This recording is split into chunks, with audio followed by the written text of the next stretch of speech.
James and கோவின் year end big sale. Lion squash அசல் பழங்களிலிருந்து தயாரிக்கப்பட்ட ரியல் ஸ்குவாஷ் ஃபுல்லா ஜோரா. மீனராசிக்காரர்கள் ஏழரை சனியுடைய துன்பத்திலிருந்து இவர்கள் விடுபட போகிற காலம். ஏழரை சனி விலகல. சகோதரர்கள் கடையில பிரச்சனை, பங்காளி சிக்கல், எல்லாத்தையும் விட்டுட்டு பூர்வீக சொத்து வந்து சேரும். திருமண வாழ்க்கையில பலருக்கு பிரச்சனை. என் மனைவி இருக்கு, நான் சொல்றதையே கேட்க மாட்டேங்குது அப்படின்னு சொல்றாங்க பாருங்க. இவர்களுக்கு வந்து 6ஆம் இடத்துல கேது இருக்கு. அப்படிங்கும்போது வேலை பார்க்கக்கூடிய இடத்துல கொஞ்சம் நிதானமான போக்கை கடைபிடிக்கிறோம். சிலருக்கு வந்து குறுக்கு வழியில பணம் சம்பாதிக்கக்கூடிய எண்ணமும் சிலருக்கு வரும். அப்படி வாய்ப்புகள் வரும், அதுல கவனமா இருக்கணும். நல்ல தனலாபம் இருக்கும், திடீர் அதிர்ஷ்டம். வெளிநாடு சென்று படிக்க விரும்பக்கூடிய மாணவர்களுக்கு அதற்குரிய வசதிகள் கிடைக்கும். எஜுகேஷனல் லோன் சாங்ஷன் ஆகும். அப்படி மிகப்பெரிய வளர்ச்சி உங்கள் கல்வியில கற்பதற்கு துணையும் கிடைக்கும். கல்வியிலும் உங்க முன்னேறுவாங்க. இவர்களுடைய பேச்சுக்களுக்கு நல்ல மதிப்பு இருக்கும். குடும்பத்தில் இவங்க பேசினாலே வாய முடிக்கிட்டு அப்படின்னு சொல்லிட்டு இருந்தவங்க இப்போ இவருடைய பேச்சுக்கு மதிப்பு இருக்கும். ஏதோ ஒன்றை இழந்ததை போலவே வாழ்க்கையில் வருத்தப்பட்டு கொண்டிருந்தவர்களுக்கு நான் எதையும் இழக்கவில்லை. ஐபிசி பக்தி நேயர்களுக்கு இனிமையான இந்நேரத்து வணக்கங்கள். பிறக்க போகின்ற பராபவ பலாபலன்களை நம்மோடு பகிர்ந்து கொள்வதற்காக இன்று பிரபல ஜோதிடர் நங்கநல்லூர் பஞ்சநாதன் ஐயா அவர்கள் இணைஞ்சிருக்காரு. சார் வணக்கம். சார் வணக்கம்மா. பிறக்க போகின்ற இந்த புத்தாண்டு பலன்ல வந்து நிறைவான ராசியான மீன ராசிக்காரர்களுக்கான பலாபலன்கள் என்ன அப்படிங்கறது இப்ப பார்க்க போறோம். சொல்லுங்க ஐயா. மீனராசி அன்பர்கள் பொதுவாகவே நீங்க சொன்னீங்க பாருங்க, நிறைவான ராசின்னு. நிறைவான மனிதர்கள், வாழ்க்கையில நல்ல மனசு உடையவர்கள் அர்த்தம். பொதுவாக ஜோதிட உலகத்தில் ஒரு பழமொழி சொல்லுவாங்க, மீன ராசிக்காரனுடைய நட்பை விட்டு விடாதீங்க அப்படிம்பாங்க. அவ்வளவு நல்ல மனதுடையவர்களாக மீனராசி ஜோதிடத்தில் சுட்டி காட்டப்படுது. அந்த மீனராசிக்கு இந்த ஆண்டு மிகச்சிறந்த ஆண்டுமா. என்ன சார் இது, 7.5 சனி நடக்குது, நல்ல வருஷம்னு சொல்கிறீங்களே இல்லையா? மக்களுக்கு இப்படி ஒரு சந்தேகம் வரும். ஜென்மச்சனி நடக்குது உங்களுக்கு, இருந்தால் கூட பெரிய யோகம் என்ன தெரியுமா? ஜென்மச்சனியே இவர்களுக்கு லாபாதிபதி. அதே மாதிரி ஜாதகத்தில் வந்து இப்போ இந்த கோச்சார கிரகங்களில் செவ்வாய் வந்து இவங்களுடைய ராசியில் உட்கார்ந்துருக்காரு. அவர் பாக்கியாதிபதி. பாருங்க, லாபாதிபதி உட்கார்ந்துட்டாரு, பாக்கியாதிபதி உட்கார்ந்துட்டாரு. அதுக்கப்புறம் பார்த்தீங்கன்னா புதன் வந்து உட்கார்ந்துருக்காரு, சப்தமாதிபதி. இதெல்லாம் பெரிய யோகம். மீனராசிக்காரர்கள் 7.5 சனியுடைய துன்பத்திலிருந்து இவர்கள் விடுபட போகிற காலம். 7.5 சனி விலகல. 7.5 சனியுடைய துன்பமே உங்களை தாக்காது. என்ன காரணம்னா, இன்னொரு யோகம், ராசி அதிபதி குரு. அந்த குரு வேற இவர்களை உச்சமடைந்து பார்க்க போறார் ஜூன் மாதம் 1ஆம் தேதி ராத்திரியிலேருந்து. அப்போ பெரிய யோகமுள்ள காத்திருக்கு. எங்கே ஜென்மச்சனி கெடுதல் பண்ணும், இவங்களுக்கு ஒரு ப்ரமோஷன் கிடைக்கும் ஆஃபீஸில், இவங்களுக்கு ஒரு டிரான்ஸ்ஃபர் கிடைக்கும். அப்போ அது எல்லாமே நல்ல ஒரு முன்னேற்றத்தை கொண்டு வந்து கொடுக்கும். கடந்த சில ஆண்டுகளாக இருக்கிற வேலை விட்டு போயிடுமோ, இந்த வேலை நிற்குமா, நிலைக்காமல் போயிடுமா அப்படின்னு மனக்குழப்பத்தில் இருக்கிறவங்களுக்கு இப்போ வேலை வாய்ப்பு மிகச்சிறப்பாக அமையும். ஒரு வேலையை நான் விட்டுட்டேன் சார், வேறு வேலை கிடைக்குமா? வேறு வேலை கிடைக்கும். ஒரு நாட்டில் இருக்கேன், இன்னொரு நாட்டில் எனக்கு வேலை கிடைக்குமா? இன்னொரு நாட்டுக்கு போகலாம், வேலை வாய்ப்பு கிடைக்கும். அப்படிப்பட்ட யோகங்கள் உண்டு. பூர்வீக சொத்துக்கள் வந்து சேரும். நிறைய பேர் காத்துக்கிட்டு இருப்பாங்க. சகோதரர்கள் கடையில் பிரச்சனை, பங்காளி சிக்கல், எல்லாத்தையும் விட்டுட்டு பூர்வீக சொத்து வந்து சேரும். திருமண வாழ்க்கையில் பலருக்கு பிரச்சனை. நான் சொன்ன எங்கள் வீட்டுக்காரர் கேட்கவே மாட்டேங்கிறாரு, என் மனைவி இருக்கு, நான் சொல்கிறதையே கேட்க மாட்டேங்குது அப்படின்னு சொல்கிறாங்க பாருங்க. இப்போ கணவன் மனைவி கடையில் ஒரு அந்யோன்யம் ஏற்பட்டுரும். மீனராசிக்காரங்க பலருக்கு ஃபாரினில் போய் வேலை பார்க்குற யோகம், ஆன்லைன் பிஸ்னஸ் பண்ணுற யோகம், பெரிய வளர்ச்சி காத்திருக்கு. நீங்கள் எப்படியெல்லாம் நன்மைகள் வாழ்க்கையில் நினைக்கிறீங்களோ எல்லா நன்மைகளும் கூடி வருது. ஃபாரினில் போய் படிக்கிற யோகம் வருது. அப்படி நிறைய யோகம் காத்திருக்கு. மீனராசிக்காரர்களுக்கு பராபவ வருஷம், பரவாயில்லாத வருஷம் இல்லை, இவர்களுக்கு மிகப்பெரிய வெற்றிகளை தரக்கூடிய பாக்கியமான வருஷம். அதாவது ஒரு பாக்கியமான வருஷத்துல வந்து கொஞ்சம் நிதானமாக கவனமாக இருக்கணும்னா என்ன மாதிரியான விஷயங்கள்ல எல்லாம் கொஞ்சம் கவனமா இருக்கணும்? இவர்களுக்கு வந்து 6ஆம் இடத்துல கேது இருக்கார். அப்படிங்கும்போது வேலை பார்க்கக்கூடிய இடத்துல கொஞ்சம் நிதானமான போக்கை கடைபிடிக்கிறோம். சில ஹையர் அஃபீஷியல்ஸ் கொஞ்சம் கருத்து மாறுபட்டு இருப்பாங்க, அதை புரிஞ்சு நடந்துக்கிடணும்.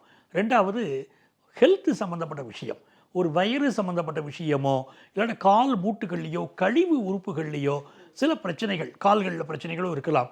அது மட்டும் இவங்க பார்த்து மெடிக்கல் அட்வைஸ் எடுத்துக்கிட்டாங்கன்னா போகிறோம், நல்லபடியாக இருப்பாங்க. அடுத்து நம்ம பார்த்துக்கிட்டோம் அப்படின்னு சொன்னால் இவர்களுடைய தொழில் ஸ்தானம், வியாபார ஸ்தானம் எப்படி இருக்கு? தொழில் ஸ்தானாதிபதி குரு பகவான் அந்த ஸ்தானத்தையே பார்க்கிறார்.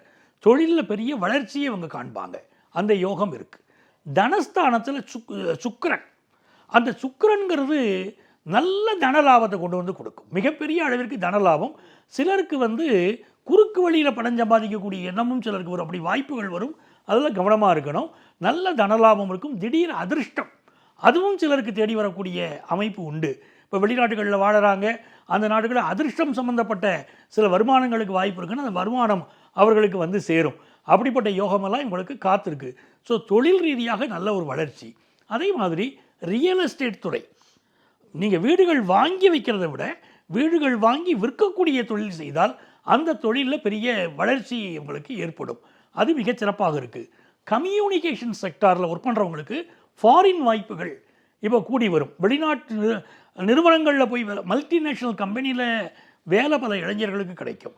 சிலருக்கு வெளிநாட்டுக்கே சென்று வரக்கூடிய யோகம் கிடைக்கும். அப்படி நல்ல நேரம் தொழில் வளர்ச்சியிலும் வேலை விஷயத்திலும் ஒரு முக்கியமான இடத்தை இவர்கள் மீனராசிக்காரங்க பெற போகிறாங்க. நிச்சயமா இவர்களை பொறுத்த வரைக்கும் இந்த வருடம் எவ்வளவு வருமானமும் எவ்வளவு செலவினங்களும் இருக்கும்? எத்தனை %?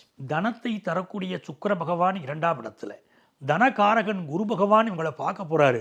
அப்போ வருமானம் இவர்களுக்கு 85% காத்திருக்கு. செலவுகள் அப்படின்னு கேட்டிங்கன்னா விரையாதிபதி சனி ராசியில் இருக்கார், நிறைய செலவுகளை கொடுப்பாரு.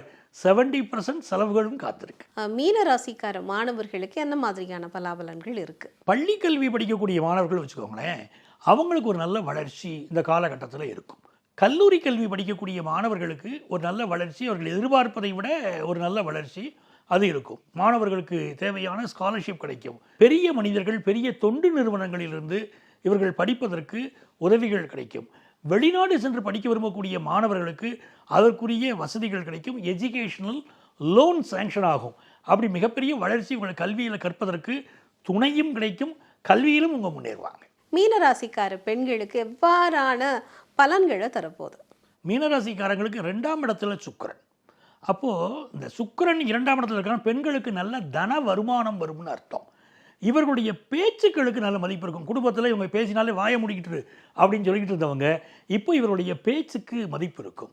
மாமியார் பிரச்சனைகளில் சந்தித்த பெண்களுக்கு அந்த பிரச்சனைகள் இப்போ தீரும். ஒன்றும் மாமியார் வாயை மூடுவாங்க, இல்லை அவங்க வேறு இடத்துக்கு மாறி போகிறதுக்கு வாய்ப்பு இருக்குது. அதனால் இவங்க பிரச்சனைகள் எல்லாம் இப்போ தீரும். தொழில் சார்ந்த விஷயங்களில் ஒரு கம்பெனியை ஆரம்பிக்கிறது, நடத்துறது, நல்ல நிர்வாகியாக இருப்பது, அதெல்லாம் இந்த ஆண்டு பெண்களுக்கு அமையும். ஒரு சிறந்த அளவிற்கு பெண்களுக்கு வளர்ச்சி காத்திருக்கிறது அப்படிங்கிறதா உண்மை. நிறைய நகைகள் வாங்குவாங்க. வைரம் வாங்குவதில் கூட பல பெண்களுக்கு இந்த ஆண்டு ஆர்வம் இருக்கும். மீனராசி அரசியல்வாதிகளுக்கான இந்த வருடத்துக்கான பலன்கள் அப்படிங்கிறது என்ன? இந்த ஆண்டு மீனராசி அரசியல்வாதிகளுக்கு ஆதாயம் அதிகமாக இருக்கும். நல்ல பதவி என்பதை விட இவர்களுக்கு வரக்கூடிய வருமானம் என்பது மிகச்சிறந்த அளவிற்கு இருந்து இவர்களை மகிழ்ச்சி கடலில் ஆழ்த்தும். நல்லா இருப்பாங்க. இவர்கள் 2ஆம் கட்ட தலைவர்களாக 3ஆம் கட்ட தலைவர்களாக இருக்கலாம். ஆனால் ஏதோ ஒன்றை இழந்ததை போலவே வாழ்க்கையில் வருத்தப்பட்டு கொண்டிருந்தவர்களுக்கு நான் எதையும் இழக்கவில்லை, நான் நல்ல நிலையில் இருக்கேன் அப்படிங்கிற ஒரு மன சந்தோஷம் இப்போ கிடைக்க போகுது. அது மீனராசி அரசியல்வாதிகளுக்கு நன்மையாகவே அமைகிறது. மீனராசிக்காரர்களை பொறுத்த வரைக்கும் இந்த ஒரு இடத்துல அவர்கள் வழிபட வேண்டிய தெய்வம், அதே போல் அவர்கள் செய்ய வேண்டிய பரிகாரங்கள் அப்படிங்கிறது என்ன? மீனராசி பெண்களை பொறுத்த வரைக்கும், ஆண்களை பொறுத்த வரைக்கும் 2 பாலருமே இந்த காலத்தில் சிவகாம சுந்தரி, நடராஜர், சிவகாம சுந்தரி இவர்களை வழிபடுவது பெரிய வளர்ச்சியை கொடுக்கும். மதுரை மீனாட்சியை சென்று வழிபடுவதும் சொக்கநாதரை வழிபடுவதும் நல்ல நன்மைகளை கொடுக்கும். அதே மாதிரி பெண்களுக்கு திருமணத்திற்கு இவர்களால் ஆன உதவிகள் செய்தாலும் இவர்கள் வாழ்க்கை ஏழை பெண்களுக்கு திருமண உதவி செய்தாலும் இவர்கள் வாழ்க்கை மிகச்சிறப்பாக இருக்கும். வெள்ளை வண்ணம், இளம் சிகப்பு வண்ணம், இதை அதிகமாக ஆடையாகவோ கர்ச்சீப்பாகவோ எப்படி இவங்க பயன்படுத்திக்கிட்டு வந்தாலும் இவருடைய வளர்ச்சி இந்த ஆண்டு மிகச்சிறப்பாக இருக்கும். மீனராசிக்காரர்களை பொறுத்த வரைக்கும் இந்த பிரபாபவ ஆண்டு அப்படிங்கிறது எத்தனை % நன்மை தரக்கூடிய ஆண்டாக அமைய இருக்கு? இந்த ஆண்டு 85% நன்மையை பெறக்கூடிய மிகச்சிறந்த ஆண்டாக மீனராசி அன்பர்களுக்கு அமைகிறது. நல்ல திருமணம், நல்ல குழந்தை பாக்கியம், வாழ்க்கையில் முன்னேற்றம் என்று சுப செய்திகளாக தேடி வரப்போகிற ஒரு ஆனந்தமான ஆண்டு இது. நிச்சயமாக சுபமான ஆனந்தமான ஒரு ஆண்டாக மீனராசிக்காரர்களுக்கு இந்த ஆண்டு முழுவதும் நல்ல விஷயங்கள் நடக்கணும் அப்படிங்கிறது தான் ஐபிசி பக்தியினுடைய பிரார்த்தனைகளும் கூட. உங்களுடைய இந்த காணொலிக்கு நன்றிங்க சார். மிக்க நன்றிமா.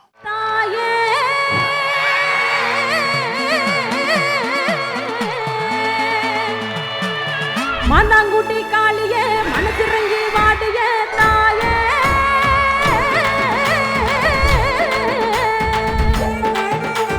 நெருப்பின் மேலாடிடும் அக்கினி காளியே நீயே. ஜேம்ஸ் அண்ட் கோவின் year end big sale. Lion squash அசல் பழங்களிலிருந்து தயாரிக்கப்பட்ட ரியல் ஸ்குவாஷ். ஃபூலா ஜோரா.